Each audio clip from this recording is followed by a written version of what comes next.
Hi everyone, I'm Siyok from Online Help Guide, and in this video I will show you how to uninstall Snapchat on iPhone. Removing Snapchat can help free up storage space and declutter your device for better performance. So let's get started on how to uninstall Snapchat on iPhone. First, locate the Snapchat app on your home screen. Tap the Snapchat app and hold onto it until a menu appears.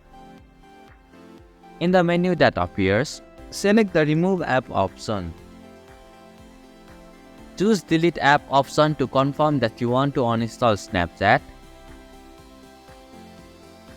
Finally, tap on the Delete option and now Snapchat will be uninstalled from your device. And this is how you can uninstall Snapchat on iPhone. Thank you for watching Online Help Guide. Hope this video was helpful. If it was, then hit the like button and comment down if you have any questions or feedback.